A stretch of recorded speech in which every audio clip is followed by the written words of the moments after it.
Talk. This morning I have the pleasure of speaking with Gerard Kisby-Green, the CEO of Goldplat. They've had some outstanding results this morning, and Gerard's going to go through them with me and bring everyone up to date. Good morning, Gerard. How are you? Morning, Peter. I'm very well, thank you. How are you? I'm very well, thank you. Now, you've had some brilliant results given the turnaround that's taken place at Goldplat this morning. Would you like to go through them with me this morning, please? Yes, sure. I can give you a summary of the financial results if you'd like. Yeah, that would be a good start. Thank you. Sure. So, Peter, I think the starting from the top, we had a 21% increase in revenue to just over £20 million. We also had an increase of £1.8 million in operating profit to £1.172 million. And that's particularly pleasing because previous year we had a loss of around about £700,000. Yeah. And also very pleasing is our cash position improved significantly to just over £2 million during the year. I think important to say though as well is that these results are a result of the recovery operations both in South Africa and Ghana becoming profitable again during the year as we had forecast and planned for. Now, as you said, it's been a struggle historically, and now things appear to be turning around. What's been behind all of that? Because you seem to have put some things in place that are now generating the income and stabilising as such for Goldplat. Yeah, the end of financial year 2015 came at a time where we'd been hamstrung significantly by problems with the Rand refinery, where we were hamstrung for cash flow. And that backed up into all of our operations where our clients ultimately weren't even delivering new material to us. Right. So it's a matter of working through all those issues sequentially, returning to normal production. And in fact, we returned to increased production, but at the same time working down the significant backlog of stock which had accumulated during 2015. And we really did this through a number of probably three primary initiatives. Firstly, we had to find alternative destinations for the byproduct material which the Rand refinery hadn't taken, and we primarily used Rubis refinery in Germany for that, and we've spoken to the market about that quite a lot. Yeah. Secondly, in order to help with the cash flow and to make our clients happy again, we established a pre-finance facility with Oramet, and again that has been announced during the course of the year. And then finally, and probably most significantly, we successfully commissioned a 4-ton elution plant at our South African operation during the course of the year. And this gave us a lot of flexibility. Number one, to be able to elute a lot of the material from both the South African operation as well as the Ghanaian operation, but also just to ramp up our run rate of production that we could process internally. No, that's really, really good. That, I mean, you've now got a net cash position, which has increased substantially now. Yeah, we have got, but this is really, we see it as working capital because we continue to have significant capital projects, and we've been financing everything internally. And over and above that, the net position really does reflect a snapshot at the end of the year. And it does reflect to a large extent some payables in there. But we're very happy and a lot more comfortable with our cash position now than what we've been for most of last year. Yeah, indeed. So how do you see this profitability being sustained and the cash flow position being maintained going forward? Well, I think, the main thing is that the recovery operations are back into profitability and indeed growing.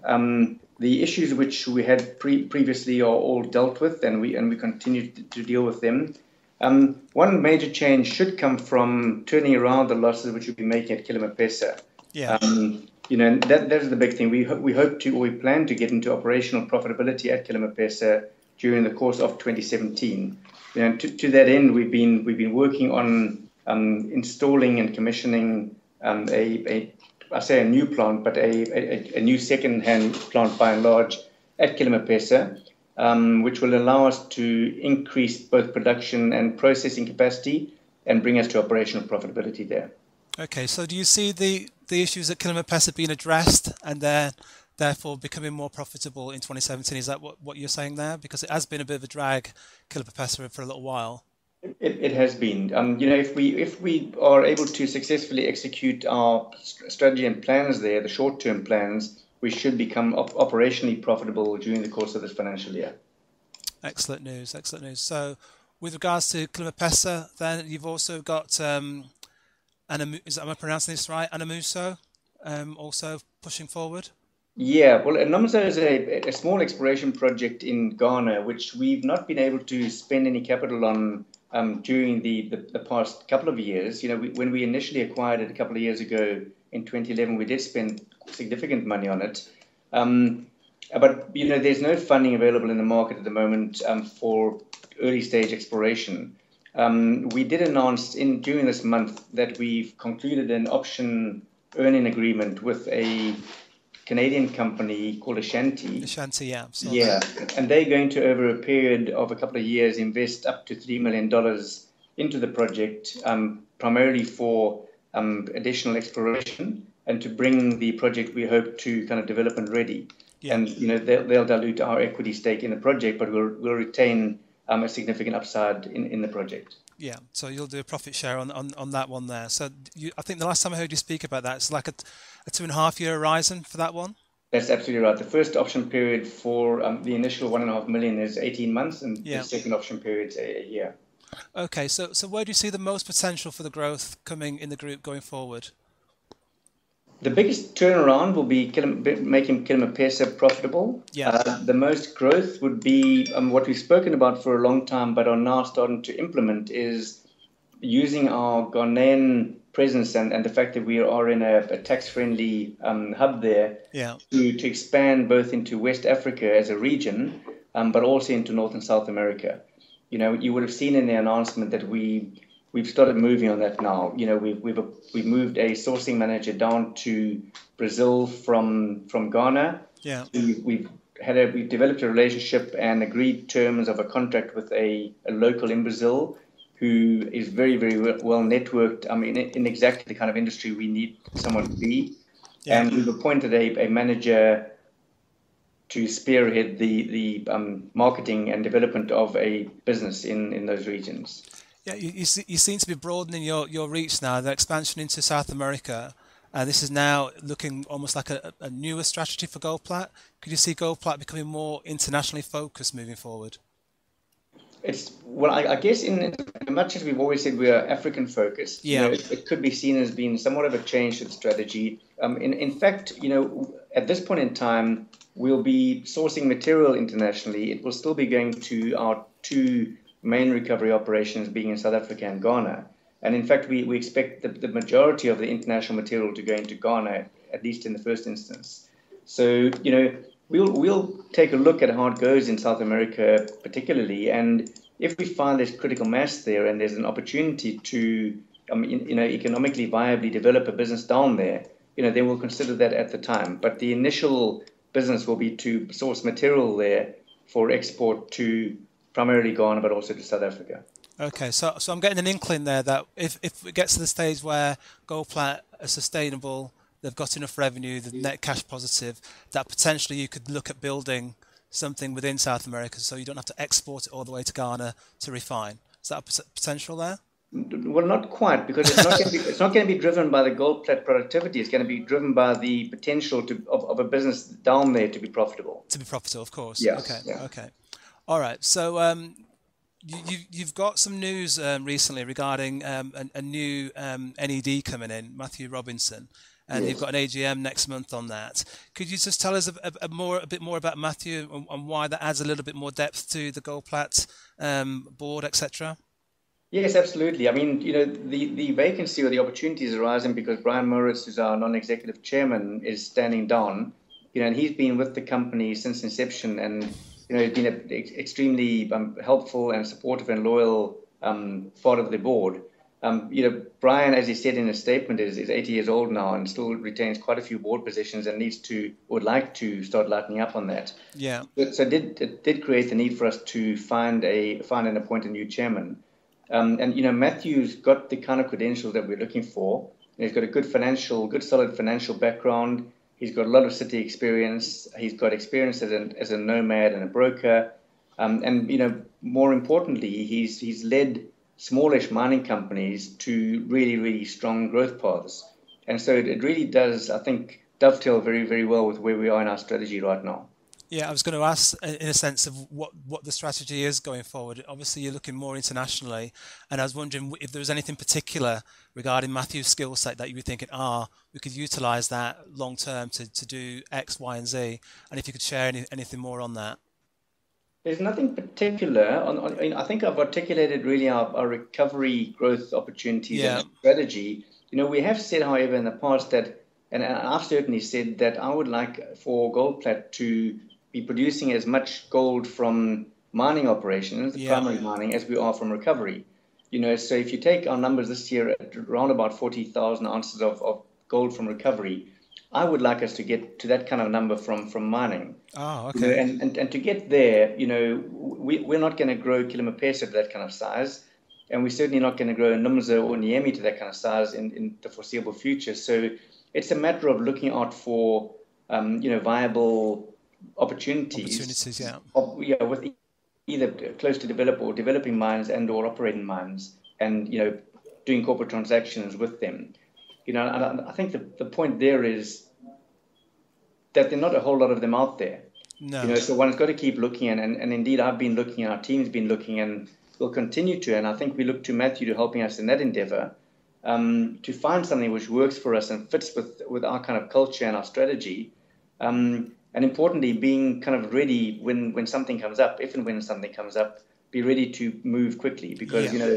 anything of quality that does pop up, there are going to be a lot of people looking for it. So Of course, yeah. we'd like to think we're well positioned and ready to move fast, and our affairs are in order, so that we can consummate some kind of corporate transaction, in the foreseeable future. Indeed, that sounds very, very the right way to go about things. What are the next few months got in store for Goldplat, and what news can investors expect to see? Well, I think you've touched on a couple of them. The first one, obviously, is the hopeful approval by shareholders at the AGM of Matthew Robinson as a director, and his appointment as our non-executive chairman. We hope to, and we're very close to finalising the appointments of various parties with respect to the South American and international operations, being the local partner in Brazil and the marketing manager within Goldplat. I think the most exciting thing is the ongoing construction at Kilimapesa, and it's going really well down there. We're seeing the leach tanks and things being erected and generators installed and all these things, so it's quite exciting down there.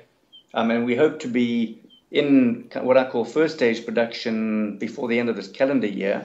In other words, we won't have the front end operating yet, but we've got significant stockpiled finer material which can go straight into the milling circuit, which we hope to do before the end of the calendar year. And then hopefully, very importantly, the resolution, an amicable resolution with respect to the Brand Refinery dispute. Okay, I was going to touch on that a bit later on, but are those nearing? Could investors see that concluded before 2017, or you think there's likely to be during 2017 that? It's difficult to say, because we've entered into a process of investigation with a third party, and it really does depend on how long that process takes. We would love to think that we could conclude something by the end of the calendar year, but I certainly can't make any promises, because it's really not in our control at the moment. Okay, so given that gold prices has moved somewhat since the beginning of the year, when it had a bit of a downtrend, and we're now in the $1,300 range, what do you foresee as the range that we should see in the first half of 2017, and how that would impact Goldplat going forward? Well, it's interesting. We were profitable at the beginning of the last financial year, and it was significantly lower than what it is now. Yeah. So we're comfortable now. Quite clearly, any increase in the gold price, drops through, and will help us really to continue financing our capital projects internally. The market seems to be pretty much all over the show with respect to where the gold price is going to go. And I'm honestly not any cleverer than all the analysts out there. We're very happy with anything between 1,300 and 1,350. Yeah. And I think it's shown that it's quite likely to sort of oscillate in that kind of range. Notwithstanding any major political and global economic events that might crop up that's unsuspected. So I think anything above 1,300, below 1,350, we'll be happy with in the near term. Okay, the GDP share price has done exceptionally well, and it's one of the top performing stocks within AIM, especially AIM resource stocks. So investors have been well rewarded for their patience year to date. So given that you've put you've reinvested and the infrastructure's in place, it's likely therefore that GDP could do exceptionally well again in 2017. We hope to, and it's great that we're rewarding shareholders who've been buying shares down as low as 180, 190, 1.9p kind of thing. Yeah, But I'd really like to reward those shareholders who came in at 10p and 12p. of course. So we've got a way to go there, and I'll be happy when we have that kind of number, to be honest with you. Okie dokie. Now, Gerard, I've covered all my questions. I didn't know if there's anything you wanted to recap on, just to cover all the bases. The investors that have been in year to date and in long term appear to be on the right strategy now in the sense of being rewarded. I didn't know if there's anything else you wanted to add. I think the one thing I would add is, whereas we have been financing, all of our projects internally, the bulk of the capital expenditure is going to Kilimapesa, which is not cash flow generative. So, Yeah. It's kind of like our capital structure within the group needs attention. So we will continue to seek other sources of funding, capital funding in the market potentially, so that we can restructure our cash flow within, or our balance sheet rather, within the group. So we continue to look at that, and I've said it often, I think, publicly, that at these kind of equity price levels, we don't want to do any kind of equity capital raise. So we'll continue to look for alternative sources of capital within the capital markets. Okie doke.